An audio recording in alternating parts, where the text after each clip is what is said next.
Coming up on this episode of Earth, we travel to Seoul, South Korea to see how discarded car parts are actually being recycled into high fashion design befitting a red carpet affair.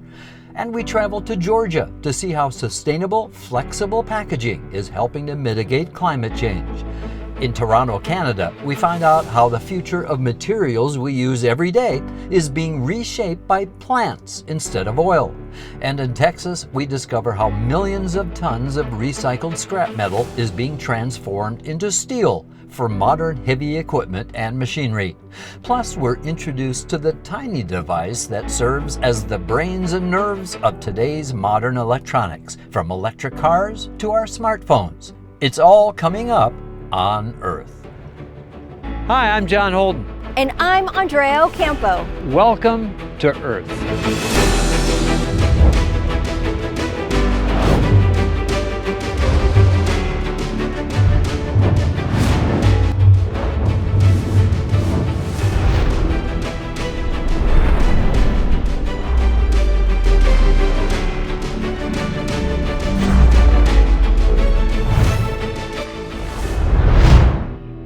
Hi, I'm John Holden. Welcome to Earth. We're starting off our show here in Seoul, South Korea, in the Gyeongbok Palace. It's the ancient palace of the king. You know, people come here from all over the world in ceremonial dress like what I'm wearing right now. But, you know, today fashion is changing rapidly and changing in a most stylistic and unique way to save our planet, as you're about to see.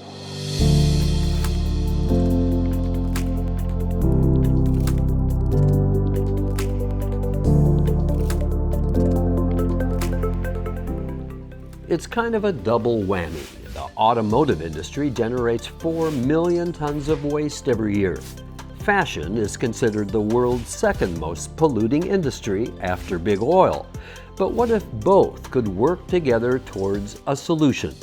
We know that car metals can be melted down and repurposed, but what about rear view mirrors, windshield wipers, seatbelt buckles, and leftover leather? So here in the heart of Seoul, top labels are using these discarded car parts in their collections to reduce their carbon footprint. Their motto, saving the planet in style.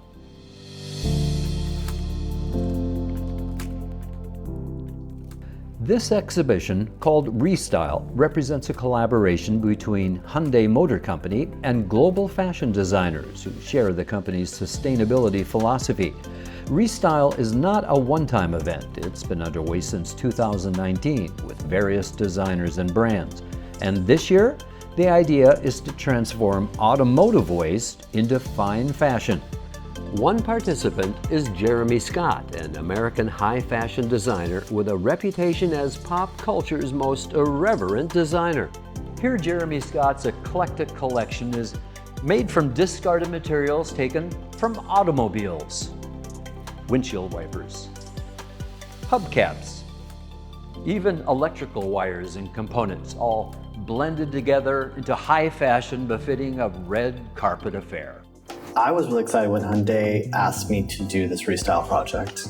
I was very excited and inspired by all the R&D and the work that Hyundai is doing to create recycled fabrics from car parts.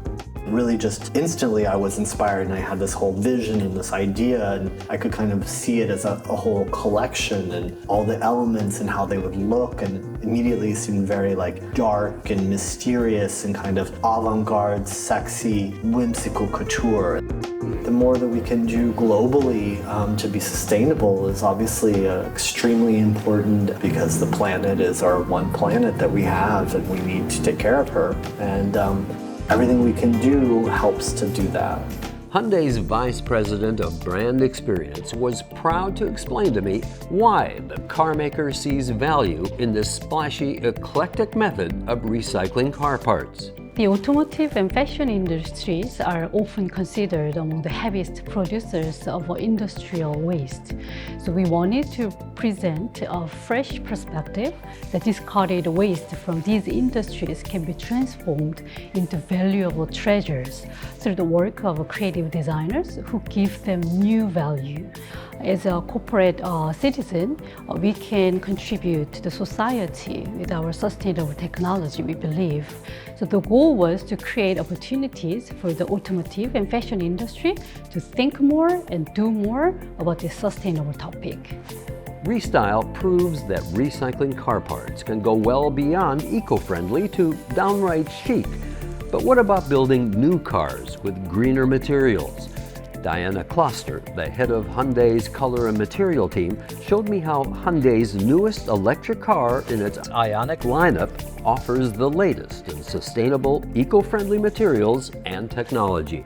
Our color team was thinking about to make every touching point, everything you are touching, you are sitting on, or you are looking at, sustainables. For this car, we are even using first time for the exterior something sustainable, which is carbon paint, which is done from end of life cycle tires. And some of the exterior colors for Ioniq 6 are done from bamboo charcoal pigments. And here we have fishernet. The fishernet carpet is in the Ioniq 6, and this one is recycled aluminium. And yeah, it looks before like that, and then later on we can use it in this form in the car, which is quite nice. You can be sure Hyundai will be at the forefront of making the electric car industry not only green and sustainable, but also fashionable. The Hyundai Motor Company is very much committed to achieving carbon neutrality by year 2045. And we are working to fully electrify our vehicles in major markets by 2040. The environment and the ESG is not just a marketing slogan, it's a matter of survival for everybody. And our brand is Progress for Humanity, which is our DNA, and we put people in the center of everything what we do. That's why research and then develop something, a sustainable offering and service to our customer is a critical part of our business.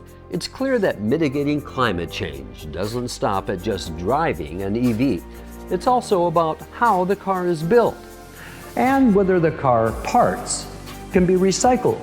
And in this case, wearing stylish clothes like these are just one more way we as individuals can do our part. Our next story takes us here to a scenic overlook of Georgia.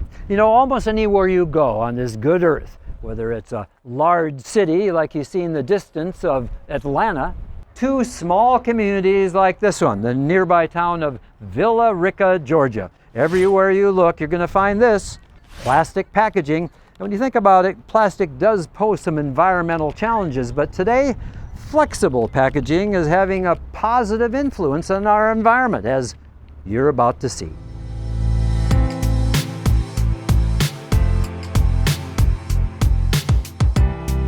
Plastic packaging is kind of a modern miracle. It keeps medical supplies sterile, keeps our food fresh and accessible no matter where you are, and protects sensitive products from damage. It's hard to imagine life without packaging. But even though it's essential to our everyday lives, packaging poses some environmental challenges, mainly what it's made from and where it winds up after we consume or use the product it packaged. The Environmental Protection Agency estimates that plastic, not just packaging, has grown to make up 18% of all items in landfills, while only being recycled at a rate of 9%. One sustainable solution lies in packaging design, specifically flexible packaging.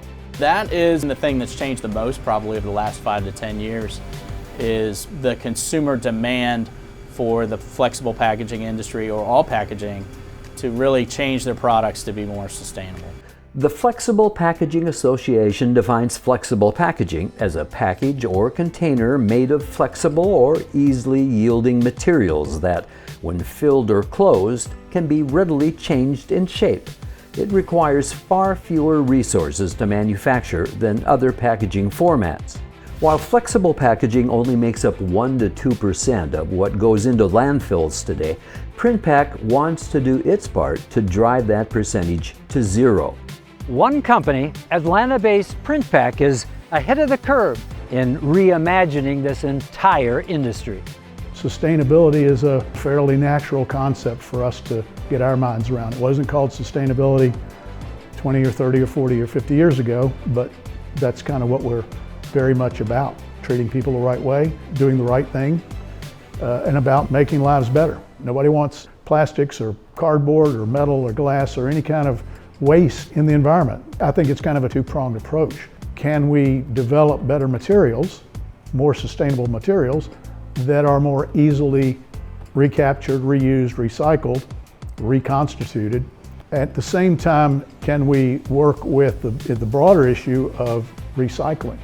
Working with its industry partners, Printpack is working to design better solutions for packaging to virtually eliminate those environmental impacts. And flexible packaging offers a number of sustainability benefits. Flexible really is a very thin film, a couple of mils typically. It is super tough, so you get the protection benefit. It keeps out a lot of elements like oxygen and moisture. It's really very good at protecting the product, while at the same time it minimizes a lot of resources such as plastic. A roll of our film has hundreds of thousands of potentially different packages and can sometimes take 15, 17 trucks off the road depending on what its rigid packaging competitor might be. So we need packaging, we need flexible packaging.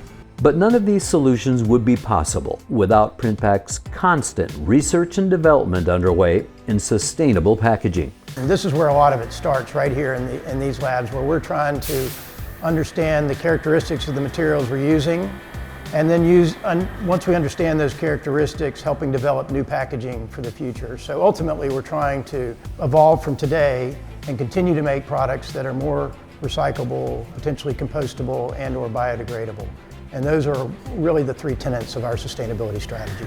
And our part is to continue to evolve to make sure that we are providing the most fundamentally sound packaging that's good for the products and also good for the planet. It's critically important, right?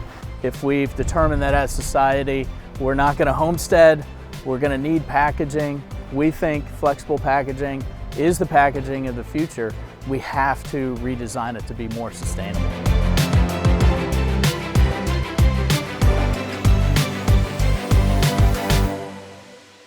The long-term vision for Printpack is to be part of that solution. And I think if we're part of that solution, we'll be here for, the next 65 years.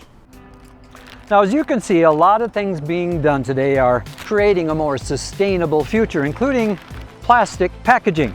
But you and I also have to do our part. Sure, you can enjoy the food, but also know how to dispose of it properly. I'm John Holden. Thanks for watching.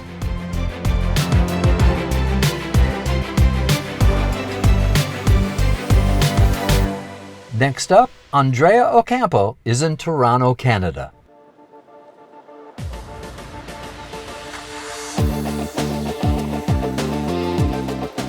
From the chairs we sit on, the shoes we walk on, the cars we drive in, and even the beds we sleep on, we use petrochemicals-based products every single day.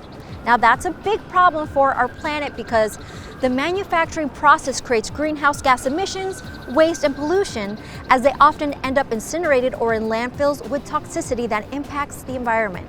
Now, what if the solution to what seems like a massive issue could be found in nature itself, through one of the most abundant and renewable materials, that is plants? Let's take a closer look. Most of the materials that make up the world we live in come from the processing of crude oil. Consumer goods depend on refining these fossil fuels to make petrochemicals, so they can be used as raw materials to manufacture the products we use in our homes, offices, gyms, hospitals, and everywhere in between. But what happens when we stop and think of the footprint our favorite products are having on our planet? Take our shoes, for example.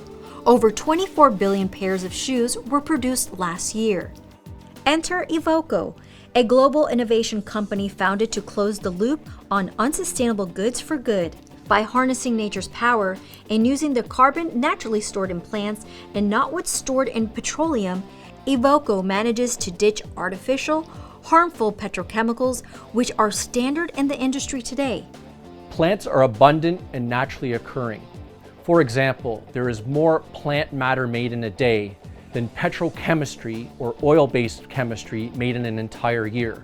Evoco's commercialized Fates Eco Foam delivers high performance, sustainable products with a high impact in decarbonization and detoxifying Evoco's partner supply chain. Today we're concentrating our technology in the footwear industry.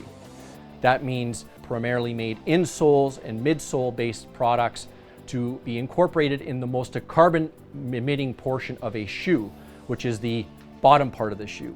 We can do this with ultimate performance, matching or even exceeding the performance of the status quo, which is primarily made from oil and petrochemistry. So our plant-based technology platform allows us to create product that is carbon reducing and also performance enhancing. Sustainability without compromising quality. Evoco solutions are being noticed by some of the biggest names in footwear. Scalability is crucial for our business and for, I guess, any business to stay competitive in this ever-changing environment. That allows us to increase capacity to meet customer demand. We need to price competitively in order to convert the big brands. And when we convert the big brands, we can have a true huge impact on the environment. From the raw material we source all the way to the finished goods, we have full control over our operations, which is a key benefit for our customers because we offer a seamless integration of our technologies in their supply chains. The other benefits of vertical integration is that we offer full transparency from beginning to end, from cradle to gate, on the impact of our product. When we are identifying the materials that go in our products, we have to displace plastics and fossil fuels if we really want to make a sustainable product. One of the only ways to really do that and consider that are plant-based alternatives, these new bio-based materials that we see. So we're very encouraged that there's more and more of those in the marketplace. We're very encouraged by the performance that those are also giving us. I think that's a key thing as well, is not just that bio-based materials are coming in that can displace plastic, but be just as good or better as plastic for the consumer. Today, the team is working on developing and commercializing a wide array of materials from leather, plastics, 3D printing, plant-based adhesives, and more. Building a plant-based or bio industry for the consumer goods sector is crucial in reducing the carbon footprint. Being able to work with our colleagues and to find ways of collaboration will help expand the industry and accelerate these technology platforms. Our only impact will be as if we work together and create a scalable industry so that we can compete against the oil industry in creating products and chemistries that we use in our everyday life. Evoco is leading by example, showing companies they don't have to sacrifice performance for sustainable innovation and helping them in this transition by embracing plant-based materials for incremental change, one product at a time. Until next time.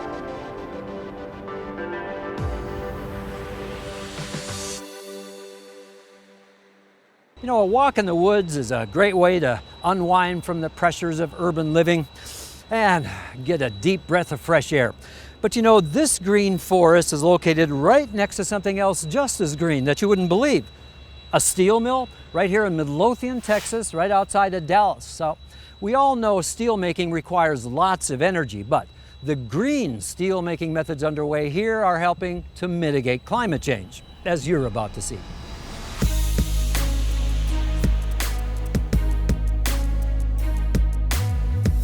About 1.8 billion tons of steel are produced globally every year.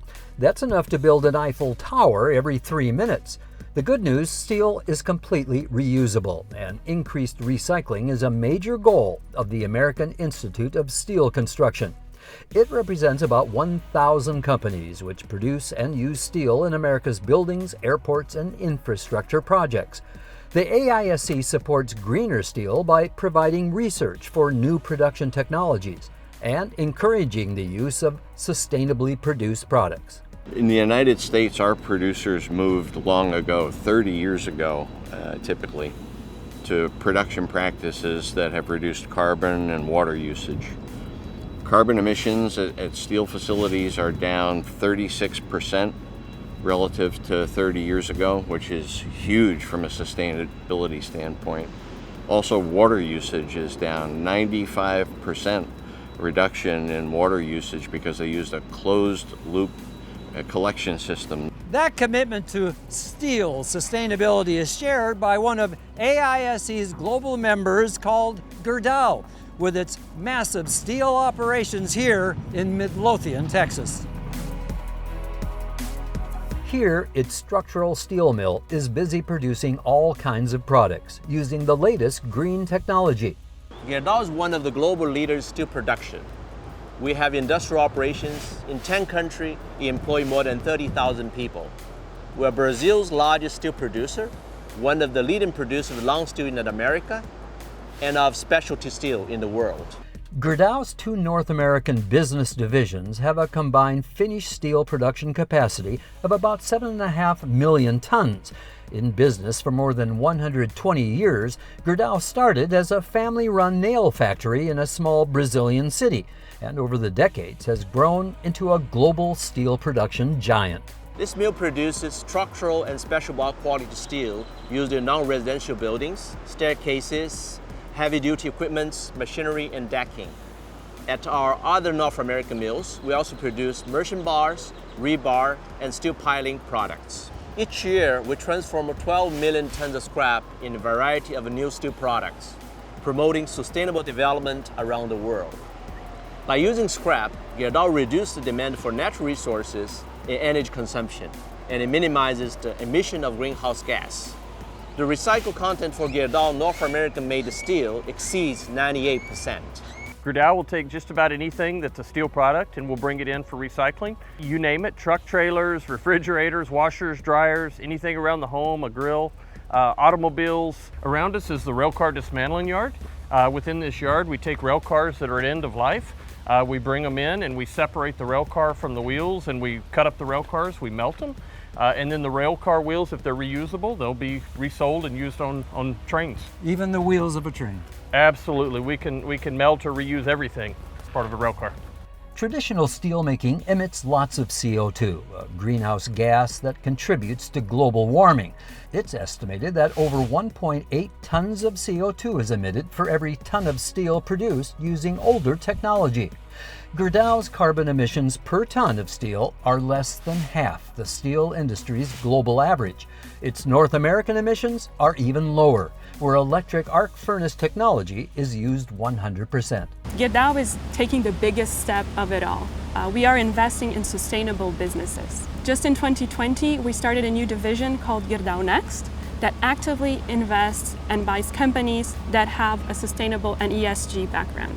So we are looking for opportunities in circular economy, in renewable energy, construction technology, as well as software for metal recycling centers. Gerdau is always innovating and working to improve its environmental footprint. That's why they're now building a massive solar farm next to the Midlothian mill. The project will provide renewable power to the mill, and it even uses Gerdau's solar beam pilings. We're also building our ESG footprints in our communities, thereby creating stronger relationships and helping support our communities. And combined, all those things together, we're helping to attract and find people to help us build the future at Gerdau. With these kinds of innovations, Gerdau has established itself as a pioneer in sustainable steel production. Each year, the company supports substantial research into environmental protection. You know, Gerdau has long been a pioneer in sustainable steel production, and along the way with its green steelmaking operations, it's also helping preserve over 12,000 acres of beautiful green forest land around its global operations. Forests like this one.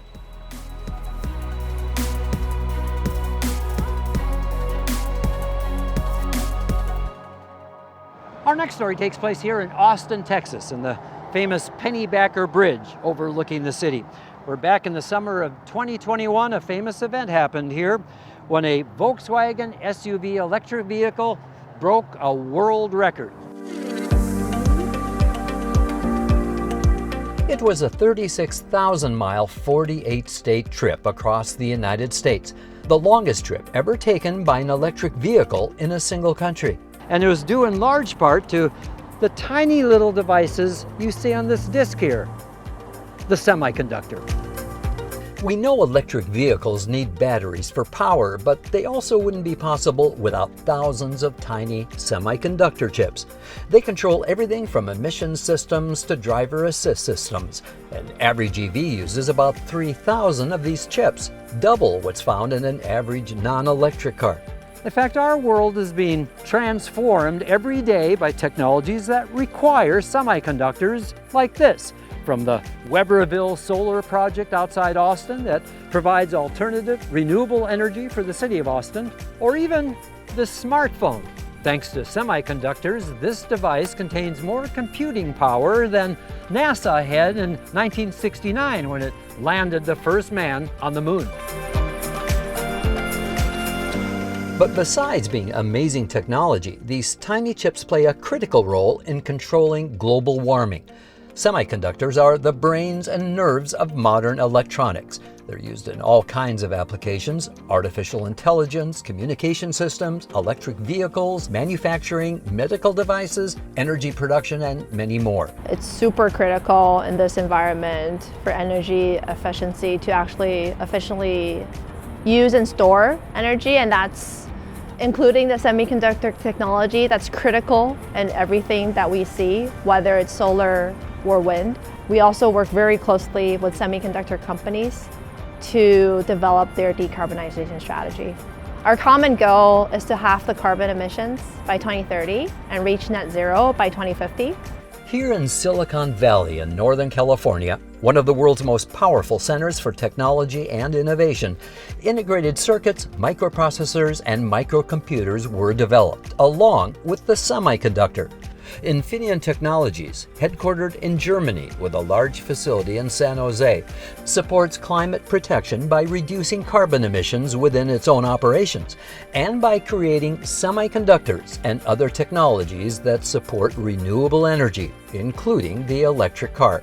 The electric vehicle industry exists because of semiconductors. It really requires everywhere from the propulsion system to the infrastructure to the home. We like to think at Infineon, how can we help to do more with less? And semiconductors are the enabler to get there. Semiconductors are essential core components for topics such as generating renewable energy, energy efficient transmission of power, but also energy efficient consumption.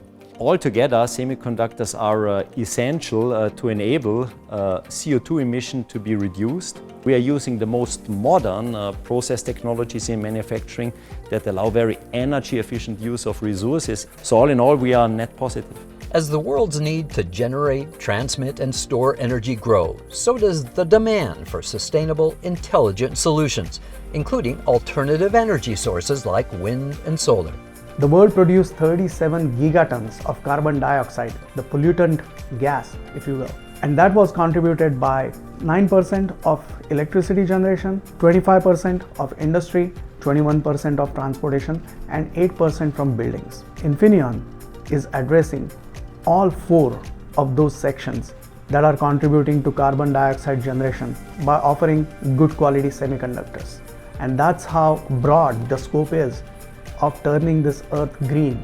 We've been talking about what semiconductors do. Here in Austin, Texas, we're going to find out more about how they're made at Infineon's largest semiconductor factory in the United States. We have about 1,100 people working here on site. There are up to 1 billion parts on one of these chips, so it's very densely packed and they get smaller and smaller, so you can package more and more stuff, right? So this is very important because all the products we build here are more or less reducing the carbon footprint. And let's not forget, that includes making that record-breaking journey by an electric Volkswagen possible. The trip with the Volkswagen EV was just a way to capture the imagination of the general public. And what made that possible was the reliability. They went over 30,000 miles, and the efficiency. So they had the range to be able to make it from one stop to the next. Both of those aspects were made possible by Infineon Semiconductors. You know, semiconductors exist almost everywhere in the world today, from our power sources to the cell phones we use. And yet, up until now, hardly anyone was aware they even existed. I know I have a keen appreciation for how these tiny workhorses work in our lives to make our lives easier and our planet greener, and at the same time helping us all fight climate change. I'm John Holden. Thanks for watching.